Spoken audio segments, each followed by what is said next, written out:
Howdy, my name is Grace, and before we get started, I want to ask you a few simple questions.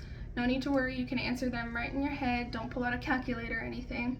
I'm just curious about, are you watching this at home right now? If you feel a bit peckish halfway through, can you walk down the hallway, grab yourself a snack from the kitchen? Maybe you do yard work sometimes. Can you come in after a hot day, take a nice cold shower? What about sleeping? Do you sleep in the same bed every night? Is it underneath the roof? Just keep those answers in your head as we move forward, because around 0.2% of Americans do not share those same privileges that you may have. And that may not sound like a lot, but it is a whopping 660,000 people spread out throughout the urban areas of the United States of America. Now, these people are homeless, and their lives are made harder by hostile architecture.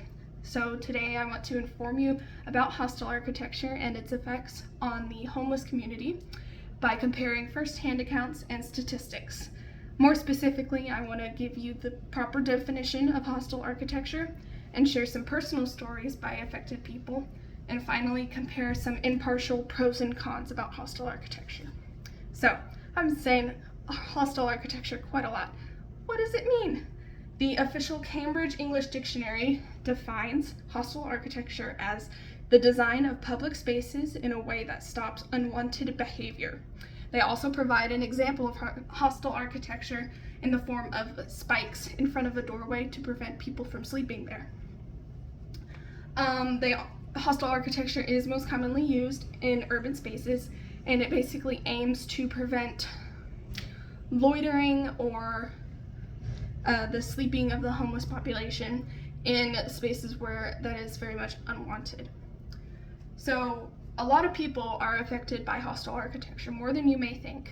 It affects pretty much everyone in an urban space, not just homeless. In fact, most people on the internet are actually in approval of hostile architecture because of the way it affects the homeless population and deters them from nice-looking public spaces. In particular, Jason Stacy on Quora defends hostile architecture by describing his relationship with homeless people and their enjoyment of living rough and sleeping outside.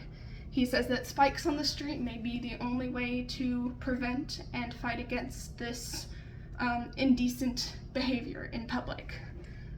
So that is his opinion. You can draw your own. I'd now like to move on to some impartial pros and cons about hostile architecture.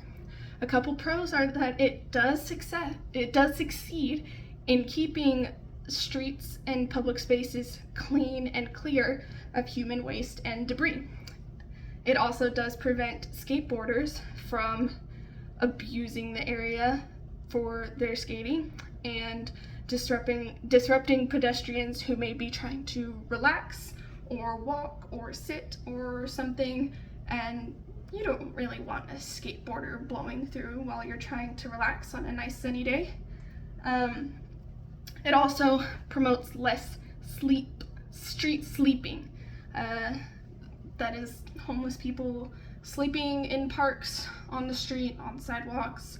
If hostile architecture is implemented, such as armrests in benches where they're really unnecessary, or spikes in doorways, it prevents people from sleeping there.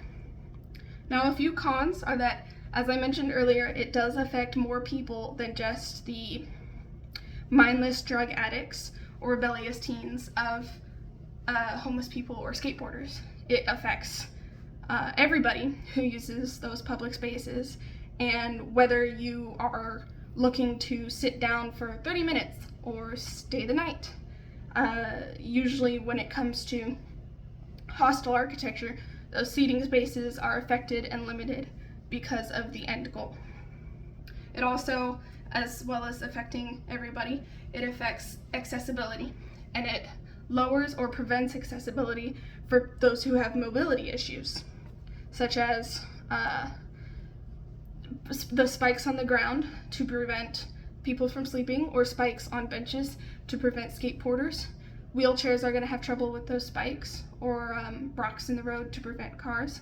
And also those who have mobility issues or are just senior citizens in general and need to sit down for a little while and take a rest. They may have trouble finding a place to sit down because, as New York City did in their subway systems, benches may be just gone to prevent homeless people from sleeping there. So it is effective to prevent homeless sleeping, but it also causes a few more problems that may end up being a bit worse than what they intended. Another con of hostile architecture is it can seem cruel and inhumane to put spikes on the ground to prevent people from sleeping there. Because while some hostile architecture is a bit more subtle than spikes, it is still pretty obvious to those who are looking for it, especially to those who are looking for a place to sleep, that you're not welcome there. And the last con that a lot of people have a strong opinion on is that money is spent on hostile architecture when it could be spent on programs or assistance centers to help reduce homelessness in the first place. So instead of moving homeless people from one place where they're not wanted to another where they could be in danger, they would prevent homelessness in the first place.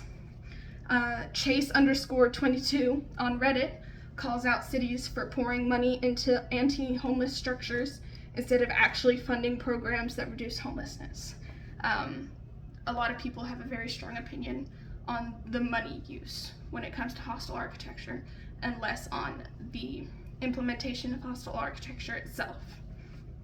So today I hope you learned something new when it comes to the definition of hostile architecture, and maybe next time you go into an urban space, you'll look around and see things that you didn't think about before because it didn't affect you as much.